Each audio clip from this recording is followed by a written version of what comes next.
आज हमारे साथ हैं ट्रांसपोर्ट ऑपरेटर वेलफेयर सोसाइटी के प्रदेश अध्यक्ष श्री मुकेश जी बटोरवाल।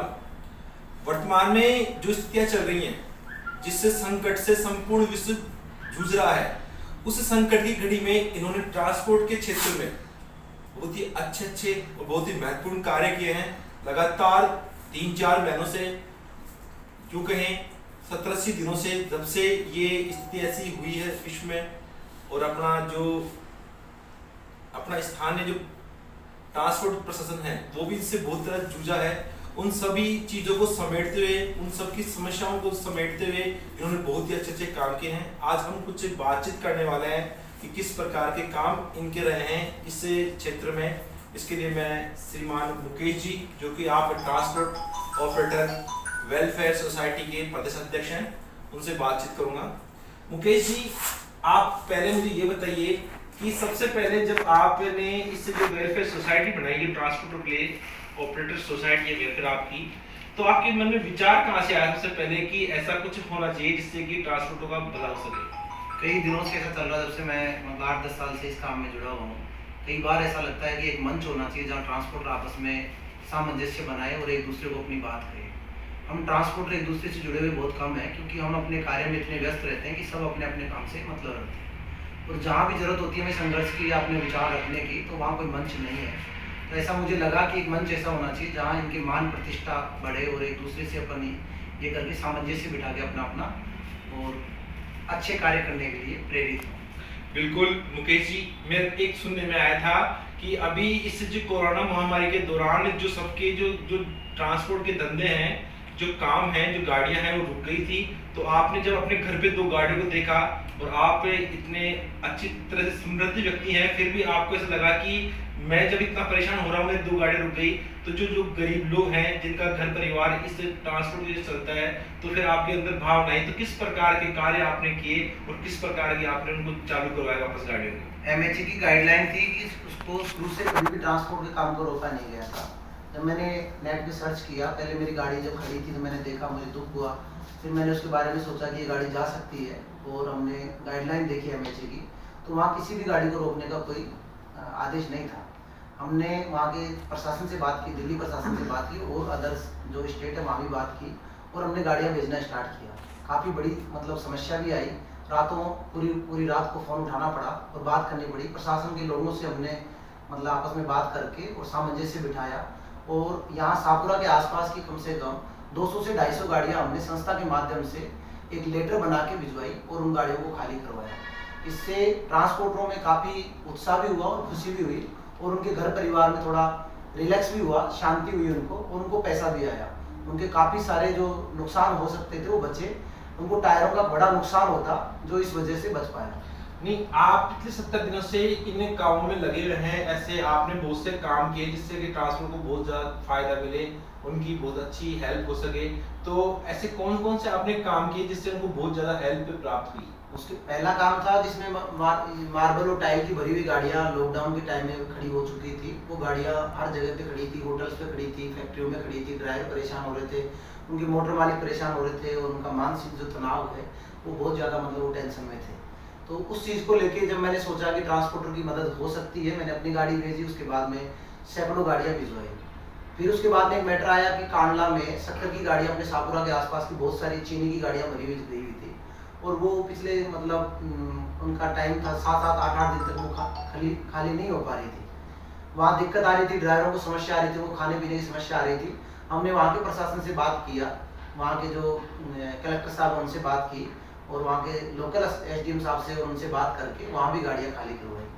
नहीं, तो उनके जो रुकने की, ठहरने की, खाने की व्यवस्थाएं, वो जो बाहर गए लोग बाग इस दौरान, क्योंकि ऐसी ढाबे थे जो बहुत सारे जो ऐसी समस्याएं जो सामने फेस करना पड़े उनको, कि खाने की व्यवस्था नहीं हो पाई, गाड़ी रुकी तो खाली होने की व्यवस्था नहीं हो पाई। तो इस प्रकार की क्या क्या व्यवस्था आप लोगों द्वारा की गई? हमने उनके जो ग्रुप थे, जहाँ भी वो गाड़ियाँ खाली होनी थी, उनको व्यवस्था करने के लिए, उनको पैकेट्स वगैरह देने के लिए बताया कि राशन की सामग्री ड्राइवरों को दी जाए, और वो तैयार करके खुद अपनी व्यवस्था करते हैं, इसलिए ड्राइवर खुद ही खाते हैं। नहीं, तो ये जो राशन की जो सामग्री है, जो आपने जो उनके लिए जो सहायता उपलब्ध कराई, वो जो पैसा था वो आपने कहाँ से अरेंज किया? हमारी संस्था की केवल मदद की गई है। संस्था के माध्यम, संस्था एक माध्यम है, और मदद करने वाले वो हैं जिनकी जिम्मेदारी थी, जिनकी वजह से गाड़ियाँ रुकी थी लॉकडाउन में, उन्होंने व्यवस्था की है।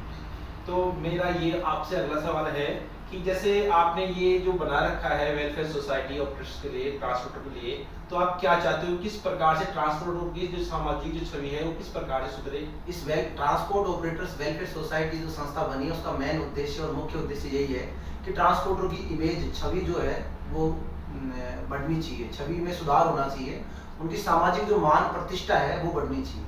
आज उनको समाज में अच्छी एक रेस्पॉन्स, मतलब अच्छा उनको मान सम्मान नहीं मिलता है, इसकी वजह से उन्हें कई परेशानियों का सामना करना पड़ता है, मानसिक तनाव में रहते हैं, वो समाज से अलग थलग रहते हैं, इसलिए उनको मतलब एक सामाजिक जो जुड़ाव है वो भी कम रहता है और वो अपने काम से लगाव भी कम रखते हैं। कुछ आदतें उनकी ऐसी हो जाती है कि वो एकाकीपन रहते हैं और वो नशे की लत में चले जाते हैं। नहीं तो इन सब के लिए जैसे बहुत सारी काम की अधिकता रहती है, बहुत सारे लंबे समय तक उनको काम करना पड़ता है, घर वालों से बहुत दूर रहते हैं, इस कारण उनको बहुत सारे तनाव से गुजरना पड़ता है, बहुत सारे नशे की लत हो जाती है। तो आपने किस प्रकार की योजनाएं बनाई हैं कि भविष्य में कि इसके द्वारा इनमें जो ये समस्या है उनसे निजात मिल सकेगी? ऐसी कौन सी योजनाएं आपकी? जो मेरा 10 साल का एक्सपीरियंस है उसके हिसाब से मैं बताता हूँ कि ट्रांसपोर्टर के पास बहुत सारा काम नहीं होता है। काम की समस्या और काम की जटिलता इस प्रकार से कि ड्राइवर परेशान करता है, उसको पार्टी वाला गाड़ी खाली नहीं करता है, रास्ते में आरटीओ पुलिस परेशान करती है, उसके लिए मतलब जैसे कोई गाड़ी का वर्कशॉप में काम होना है तो उसकी गारंटी नहीं होती है, उसको हर जगह ठगा जाता है। अगर वो व्यवस्थाएं बैठ जाएंगी, व्यवस्थाएं सुचारू रूप से व्यवस्थित हो जाएंगी तो ट्रांसपोर्टर को काम करने में दिक्कत नहीं आएगी और वो उन्हीं चीज़ों में उलझा हुआ रहता है जो उसके अधिकार हैं, वो उसको अधिकार आज तक मिले ही नहीं। ये आप इतनी सी उम्र में इतना बड़ा बीड़ा आपने उठाया है और इतना जज्बा, इतना जोश, इतना कुछ करने की आपकी चाहत कहाँ से लेके आते हो मुकेश जी, इतना जज्बा अपने अंदर? जज्बा मतलब संघर्ष से होता है और संघर्ष मतलब परेशानी अपने को आती है और अपने को लगता है कि अपने अधिकारों का हनन हो रहा है, हमें परेशानी हो रही है, हमें ठगा जा रहा है और अपने अधिकार नहीं मिल रहे, तो अपने आप अंदर से आवाज़ आती है कि अपने को काम करना चाहिए और उसका विरोध करना चाहिए। तो आपको लगता है कि आपने जो मुहिम छेड़ी है, जो आपने काम अपने जिम्मे लिया है, उसमें कितनी सफलता आपको मिलती नजर आ रही है? ट्रांसपोर्टर में काफ़ी उत्साह है, ट्रांसपोर्टर काफ़ी खुश हैं, संस्था की गुडविल अच्छी बनी है, हमने परिंदों का काम किया है जो पक्षियों के लिए जो बोल नहीं सकते। ट्रांसपोर्टर अपने आप को मतलब उन्हीं की तरह देखते हैं कि जैसे पक्षी बोलते हैं, हम सुन नहीं पाते, वैसे ट्रांसपोर्टर बोलता है, उसको प्रशासन और वहाँ की जो लोकल अथॉरिटी है या मतलब जो कोई भी राजनीतिक पार्टियाँ कभी ट्रांसपोर्टर पे ध्यान नहीं देती है, उसी तरह उनको ये ऐसा लगा है कि हमें भी कोई सुनने वाला होगा। इस संस्था के माध्यम से हम बात कहने का अधिकार रखेंगे और हम आपस में ट्रांसपोर्टर अगर एक दूसरे की बात समझेंगे और एक दूसरे का साथ देंगे तो हमें लगता है कि बहुत जल्दी ये मतलब सवेरा होगा। मेरी आपसे कल भी बात हो रही थी तो आपने ये कहा था कि मैं कुछ ऐसा एक सेमिनार टाइप करना चाहता हूँ जिससे कि इनकी पॉजिटिविटी बढ़े, ट्रांसपोर्ट की जो ड्राइवर्स हैं जो हैं उनका सोचने का तरीका, जीवन के प्रति नजरिया वो बढ़े। तो किस प्रकार का एक सेमिनार आप लगाना चाहेंगे लोगों के लिए? हम ये चाहते हैं कि ट्रांसपोर्टर मतलब आर्थिक स्थिति में पैसा अच्छा कमा लेता है, आर्थिक स्थिति मतलब ठीक है, सुदृढ़ है, लेकिन वो अपने आप को कमजोर समझता है। उसका जो रहन सहन है, उसका खान पीन है, उसके जो मतलब आचार विचार हैं या इस तरीके से उसका जो कहें कि वो अपने आप को कमजोर समझता है। उस सेमिनार के माध्यम से हम उन लोगों को मोटिवेट करना चाहते हैं कि आप कमजोर नहीं हैं और आप सामाजिक प्रतिष्ठा रखते हैं, समाज में आपकी छवि है, इसलिए आपको है ना जो कि अच्छा मतलब एक रिप्रेजेंटेशन देना चाहिए। और सबसे बड़ी बात जो हम संस्था के माध्यम से कहना चाहते हैं कि ट्रांसपोर्टर को जो रुझान है ट्रांसपोर्ट में धीरे धीरे कई सालों से कम हो रहा है, हम उसकी तरफ उनका मतलब रुझान बढ़ाएंगे और उनको यूँ मोटिवेट करेंगे कि आपका काम आपने जो भी प्राप्त किया है वो ट्रांसपोर्ट के माध्यम से किया है, तो आप अपने काम से लगाव रखिए और आप उसकी प्रशंसा कीजिए कि हमारा ट्रांसपोर्ट का काम अच्छा है। और हमारी जो संस्था का जो मेन उद्देश्य यही है और हम इसका स्लोगन देते हैं कि हमें गर्व है कि हम ट्रांसपोर्टर हैं।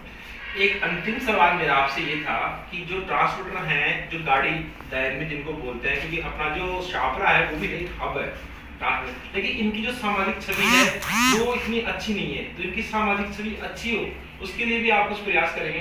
सामाजिक छवि के लिए मतलब हमें खुद के लिए प्रयास करना है, हम खुद ही हमारी सामाजिक छवि बढ़ाएंगे जैसा हमने किया है। अभी आपने देखा भी होगा, अभी हमने परिंदों का काम किया, हमने किसी राजनीतिक पार्टी वाले को नहीं बुलाया, ना हमने किसी प्रशासनिक अधिकारी को बुलाया, हम हमारा सम्मान खुद ही करेंगे। ट्रांसपोर्टर से हम ये निवेदन करेंगे, ये उम्मीद करेंगे कि जो भी ट्रांसपोर्टर हो किसी भी समाज से हो, चाहे वो एक गाड़ी वाला हो, चाहे 100 गाड़ी वाला हो, चाहे कमजोर हो, चाहे मजबूत हो, चाहे वो मतलब कहीं किसी भी समाज से हो, वो ट्रांसपोर्टर की इज्जत करे, ट्रांसपोर्टर को अच्छे ट्रांसपोर्टर को समाज में मतलब आगे बढ़ाए और उसको आगे रखेंगे। जो भी अच्छा काम करेंगे हम उनसे सम्मान देंगे। बहुत बहुत अच्छे विचार हैं, बहुत अच्छी योजना है आपकी, और ईश्वर करे आपको इस काम में सफलता मिले। आपके सामने थे ये Mukesh ji बटोरवाल, transport operators welfare society के प्रदेश अध्यक्ष, और निश्चित रूप से ईश्वर को इनके जो भाव है, इनकी जो मनोकामना है, इनकी इच्छा है वो पूर्ण करेगा। धन्यवाद।